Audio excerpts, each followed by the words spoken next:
नमस्कार, मैं मंजू कश्यप ग्राम दुहाई जिला गाजियाबाद से हूँ। मैं फिश फार्मिंग यहाँ पे करती हूँ, जो कि करीब 1000 कंपनी के बीच में मैंने ये अपना फार्म मछली पालन का बनाया हुआ है। देखिए, मैं इसको 4 साल से कर रही हूँ। इसको करने के लिए पहले तो मैंने अपनी कृषि विज्ञान केंद्र से ट्रेनिंग ली, ताकि अगर मैं कोई कारोबार किसी भी तरह का कर रही हूँ तो मुझे नुकसान या हानि जैसे का सामना करना ना पड़े। देखिए, मैं ग्रामीण क्षेत्र से हूँ और मैंने इंटर ही किया हुआ है, लेकिन जो एग्रीकल्चर की जो लाइन है उसकी ट्रेनिंग, उसकी पढ़ाई मैंने एक विशेष तौर से ली है अपने केवी गाजियाबाद से। लेकिन मैं मेरठ ज़िले से हूँ। मेरे पापा जी, मेरी मम्मी, मेरे दादा ये सब खेती करते थे और मेरी बड़ी इच्छा थी कि मैं खेती करूँ। मैं जहाँ पे मेरी शादी हुई है ग्राम दुहाई जिला गाजियाबाद में, तो मेरे ससुराल में खेती नहीं है, उनके पास अपनी कोई खेती नहीं है। लेकिन मेरी बहुत इच्छा थी कि मैं अपनी प्रकृति से जुड़ी रहूँ और अपने बच्चों को भी इसी तरह की शिक्षा मैं दूँ।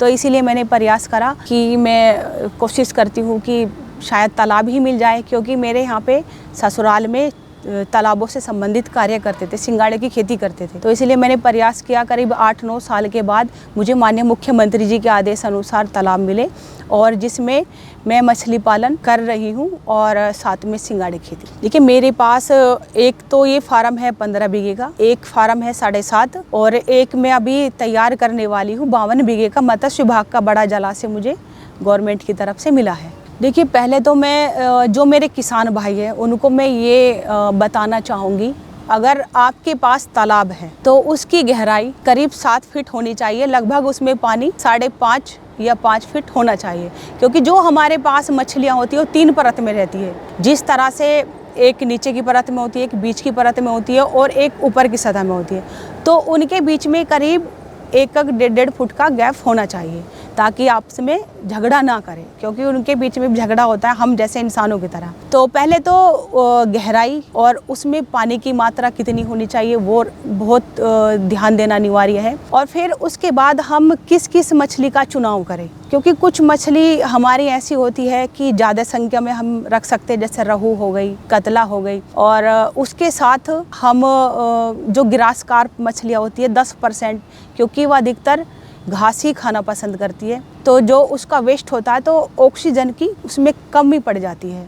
तो इसीलिए कुछ 10% मछली का उसमें हमें चुनाव करना चाहिए, जिसकी वजह से हमारी और मछलियों को हानि ना हो। फिर जो हमारे नए फार्मर्स हैं, अगर उनको नॉलेज नहीं है तो या तो कोशिश करें कि अपने तालाब में वे छोटा बच्चा छोड़े, जो कि हैचरी के नाम से हम जानते हैं। तो अगर हम उसमें हैचरी बनाते, छोटा बच्चा अगर हम उसमें छोड़ते हैं तो वो 3 महीने में तैयार हो जाता है, जो कि हमारे नए फार्मर्स उसको इजीली करीब 2 से 4 रुपए के रेट से बेच सकते हैं। उनको अच्छा उसमें फ़ायदा हो सकता है। या फिर अगर वे हैचरी मतलब छोटा बच्चा नहीं छोड़ना चाहते तो फिर 1 फिंगर तो ना डालें, लेकिन उसमें 100 से 200 ग्राम का बच्चा डाल सकते हैं, क्योंकि वो 6 से 7 महीने के अंदर तैयार हो जाता है, ताकि जो हमारा नया फार्मर्स है अगर कुछ इधर उधर से खर्चा लेकर के या फिर कर्ज लेकर के अगर व्यापार कर रहा है तो उसको जल्दी से इनकम की प्राप्ति हो जाए। और कुछ मछलियां हमारी ऐसी होती है जो 1 फिंगर साइज होता है, जब उनको दांत निकलते, जैसे कि घर में बच्चे होते हैं, जब उनको दांत निकलते तो उनको परेशानी होती है। तो इसी तरह से जो हमारी छोटी मछलियाँ होती है, जब उनके दांत निकलते हैं तो ज़्यादातर बीमार होती है, मर भी जाती है। तो इसलिए जो नए फार्मर्स हैं वे हमेशा 100 ग्राम से लेकर के 200 ग्राम का बच्चा डालें, तो उनको कोई हानि नहीं होगी, ना ही ज़्यादातर वो बच्चा मरेगा और ना ही उसको पक्षी चुगेगा, क्योंकि वो इतने सक्षम रहते हैं कि अपना बचाव कर सकते हैं। और रहा किसी कारण फीड, शुरू में मार्केट का तो खैर चलो लेते ही है, फीड जैसा उनको लेना होता है, लेकिन कोशिश ये करें कि अपने पास से फीड की प्राप्ति करें।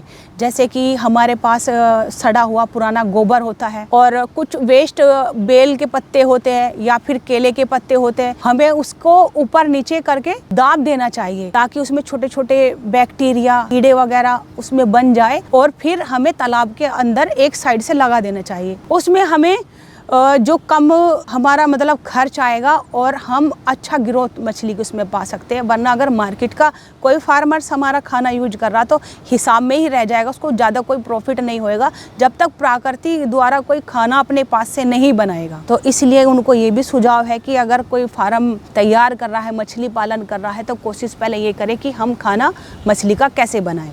और सबसे ईजी तरीका यही है कि आप कहीं से 2-3 ट्रॉली गोबर लेने के बाद में उसको तुरंत ताज़ा गोबर उसमें मत न डालना, क्योंकि ऑक्सीजन यानी कि गैस बन जाती है, ऑक्सीजन की कमी हो जाती है। तो इसलिए उसको करीब 10-15 दिन तक उसको ऐसे ही छोड़ दे। फिर उसके बाद में जितना भी हमारा जो प्रणाली ये कूड़ा करकट होता है, जिस तरह का हरियाली, उसको दाब करके उसके ऊपर गोबर डाल दे और फिर उसको थोड़ा थोड़ा 1 ट्रॉली 2 ट्रॉली जितना भी लगा सकते एक साइड अपने तालाब के साइड में लगा ले, तो हमें उससे अच्छा खाना प्राप्त हो जाएगा। खारा पानी हमारे तरफ है नहीं है, पश्चिम साइड में खारा पानी नहीं है। अगर होता तो यहाँ पे झींगा मछली पल जाती। कोशिश भी करी वैज्ञानिकों ने कि हम खारा पानी बना सके किस तरह से, लेकिन वो यहाँ पे है नहीं है। तो इसलिए मीठे पानी में मछली पलती है। अगर कहीं का ये लग रहा कि पानी ठीक नहीं है तो किसी भी लैब से उसकी टेस्टिंग करा सकते हैं, मिट्टी की भी करा सकते हैं। कुछ पानी के अंदर इस तरह की समस्या आती है तालाबों के कि पानी रुकता नहीं है। हमने अभी अमरोहा की एक लड़की थी प्रिंसी यादव, तो कल ही मेरी उनसे बात है। उन्होंने कहा कि मैडम मैं तालाब लेना चाह रही हूँ लेकिन उसमें पानी नहीं रुक रहा है। तो पहले अनिवार्य ये है कि हमें मिट्टी की जांच करा लेनी चाहिए। अगर उस मिट्टी में पानी रुक सकता है तो ही मछली पालन करें, अगर नहीं रुक रहा तो मत ना कीजिए। क्योंकि कुछ समय के लिए कुछ मेडिसिन ऐसी आती है कि उसके अंदर काई बन जाती है, पानी रुक जाता है, लेकिन बाद में रिस्क का रीजन ही बन जाता है। सर्दी में तो शायद कुछ समय तक पानी रुका रहे, लेकिन गर्मी में बहुत दिक्कत होती है। तो इसलिए मेरा उनको ये सुझाव है, अगर मछली पालन कर रहे, अगर पानी किसी तालाब में नहीं रुक रहा, मीठा अगर पानी है तो कर लीजिए। अगर पानी नहीं रुक रहा तो पहले उसकी जांच करा लीजिए। जल्दबाजी में कोई ऐसा फैसला ना लीजिए कि जितना कमाओ ना उतना अपने पास से उसमें लगा दो। देखिए मैंने तो आज तक इस तालाब की इस तरह की कोई नौबत आई नहीं है। तो क्योंकि मैंने अपने तालाब में ना ही तो कभी किसी मेडिसिन का इस्तेमाल करती, ना ही कोई टेस्टिंग कराती हूँ। हमारे यहाँ पे चिकनी मिट्टी है, तो हमने देख के ही अनुमान लगा लिया कि हमें इस चीज़ की कोई ज़रूरत नहीं पड़ेगी। हमारे यहाँ पे तो खुद बच्चे इतने इसमें नहाते, इसमें स्मेल भी नहीं है। लेकिन बच्चे डालने का भी एक सिस्टम होता है, यानी कि अगर हम छोटा बच्चा डाल रहे, जीरा बच्चा डाल रहे, या फिर हैचरी अगर हम बना रहे, अगर हम हैचरी बना रहे हैं तो वो हमारे 3 महीने के अंदर बच्चा 1 फिंगर का हो जाएगा। वो हम मार्केट में सप्लाई कर सकते हैं, किसी फार्मर्स को दे सकते हैं। तो एक तो वो हो गया, यानी कि जीरा बच्चा डाल रहे तो उसका प्रोसेस 3 महीने का होता है। अगर हम 1 फिंगर का डाल रहे तो वो करीब 7 से 8 महीने लेता है तैयार होने में, मार्केट के अनुसार 1 kg। और अगर हम 100 ग्राम का बच्चा डाल रहे तो 5 से 6 महीने के अंदर तैयार हो जाती है मार्केट जाने के लिए। यानी कि मछली के ऊपर निर्धारित होता है कि हम कितना बड़ा अपने तालाब के अंदर बच्चा छोड़ रहे हैं। आप 200-250 ग्राम का डाल दो तो वो हमारा 3-3.5 महीने के अंदर रेडी हो जाएगा। देखिए जैसे कि मेरे पास है, अभी मैं अपने यूनिवर्सिटी, पंतनगर यूनिवर्सिटी मत्स्य विभाग की गई थी, तो वहाँ पे हमारी ट्रेनिंग थी जो कि हमारे मत्स्य विभाग से गई थी। तो वहाँ पे ट्रेनिंग में भी हमें बताया गया, फिर और मुझे इस चीज़ के बारे में जानकारी भी है। अगर हमारा कोई पॉन्ड 1 हेक्टेयर का है, यानी कि 12 बीघे का है, तो हमें उसमें 100 ग्राम का बच्चा मात्र 10,000 छोड़ना चाहिए। उसके साथ हम 1 या 2 लाख जीरा बच्चा छोड़ सकते हैं, कोई दिक्कत नहीं आएगी। किसी से भी अगर आप ज़्यादा मुनाफा प्राप्त करना चाहते तो उनको खिलाना तो पड़ेगा ही। अगर आपने मान लिया अच्छी वैरायटी उसमें डाल ली, लेकिन आप उसको खाने के लिए ना दो, भाई पानी में आप रख रहे हो उसको, तो पानी से भी जिंदा तो रहेंगी, मरेंगी नहीं, चाहे खाना भी मत ना दो। तो सबसे ज़्यादा महत्वपूर्ण बात ये होती है कि मायने वो नहीं रखता कि वो कितने दिन में बड़ी हो रही है, या फिर ऐसी हम कौन सी मछली पाले। आप जिसकी जैसी केयर करोगे वैसा ही आपको धन की प्राप्ति होगी। मेरा तो अपना ये मानना है। देखिए मैं तो अपने पाउंड से अभी फ़िलहाल, क्योंकि 2-3 साल इसमें पहले सिंगाड़े की खेती करी है, लेकिन अब तक जो मैं इसमें से फ़ायदा ले चुकी हूँ करीब 2-2.5 लाख का ले चुकी हूँ। और नवरात्रों से बाद में फिर से मुझे अभी इसमें जाल लगवाना है, तो करीब इतना ही या फिर उससे अधिक मात्रा में, मतलब जो इसमें माल तैयार है तो सर्दी से पहले ही मुझे वो निकाल देना है। यानी कि साल भर में मैं करीब 5-5.5 लाख रुपए का इससे मुनाफा प्राप्त कर सकती हूँ। क्या भी है मैंने, वो ये है कि जो लागत से अलग है, मैंने इसमें कोई लागत नहीं जोड़ी। जो मैंने इसमें से मुनाफा प्राप्त किया है, मैंने सिर्फ वही आपको आंकड़ा बताया, 5-5.5 लाख रुपए मैं ले चुकी। देखिए, जिसके समझ में आ जाए उसके लिए फायदे का सौदा, जिसके समझ में ना आए तो उसके लिए कुछ नहीं। उसके लिए तो ये गंदे तालाब ही है, समझते भी हैं। देखिए, कभी कभी इतना जज्बाती भी नहीं होना चाहिए। अगर किसी चीज़ के बारे में हमें नॉलेज नहीं है तो हमें उसकी ट्रेनिंग ले लेनी चाहिए। और ट्रेनिंग में अगर ट्रेनिंग का भी समय नहीं है तो अच्छे फार्मर्स है तो उनके पास जाकर के सलाह ले लो। अगर कोई वहाँ पे भी नहीं जा रहा तो वह मेरे तालाब पर आ जाइए, मैं उनको बता दूंगी जितना मुझे नॉलेज है। देखिए, मत्स्य विभाग द्वारा तो वहाँ पे जैसे कि फीड मिल का हम वहाँ से जो खाने बनाने वाली मशीन है वहाँ से वो भी मदद हमें मिल रही है, हैचरी की भी हमें मिल रही है, और किसान क्रेडिट कार्ड हमें वहाँ से मिल रहा है। मछुआरों के लिए दुर्घटना बीमा वहाँ से मिल रहा 5 लाख का।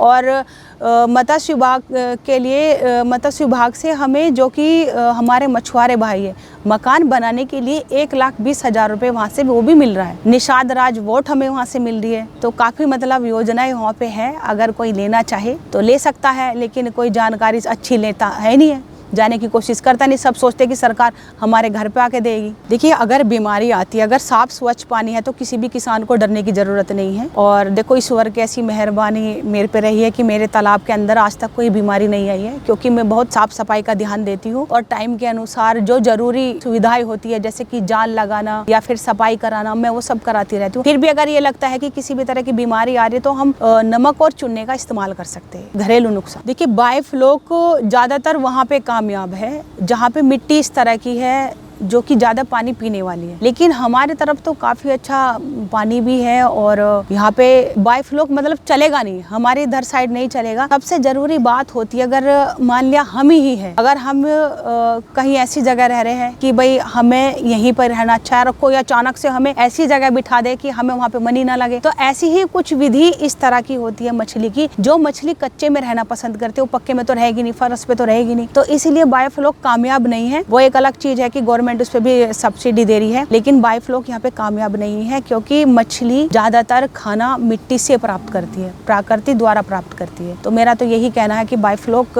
ज्यादा बेटर मैं नहीं मानती और ना ही वे कामयाब है। कि मैं तो सबसे पहले उनको यही कहना चाहूंगी, किसी वजह से अगर जो फिश फार्मिंग का काम कर रहे हैं तो उनको पहले तो मिट्टी की जांच करा लेनी चाहिए कि मिट्टी कैसी है, पानी रुकेगा या नहीं रुकेगा। और फिर अगर उनको नॉलेज नहीं है तो पहले अपने किसी भी केंद्र में जाकर के ट्रेनिंग ले। अगर वहाँ पे भी समय नहीं है तो अच्छे फार्मर्स से सलाह ले जा करके कि कैसे हमें करना चाहिए, क्योंकि कभी भी किसी काम को छोटे में लेके नहीं चलना चाहिए, या फिर इतना अपने आप पे विश्वास भी नहीं होना चाहिए, क्योंकि लिमिट से ज्यादा विश्वास भी दुख दे जाता है कि भाई हमें तो मालूम है, हम तो कर सकते हैं, दूसरा कर रहा है तो हम भी कर लेंगे। अगर हमारे किसी भी फार्मर्स को अच्छी नॉलेज नहीं है या फिर उनको सिखा या करना नहीं आता तो बूझने में कोई इंसान छोटा नहीं हो जाता है। आप अपने अच्छे फार्मर्स जो हमारे पास आसपास या अन्य कोई जिले में कार्य कर रहे हैं तो उनसे जाकर के सलाह लो, और वहाँ से भी नहीं ले सकते तो अपने कृषि विज्ञान केंद्र या मत्स्य विभाग में उसकी ट्रेनिंग ले लीजिए, क्योंकि वहाँ पे सारे वैज्ञानिक, एक्सपर्ट और डॉक्टर्स ही बैठे रहते हैं।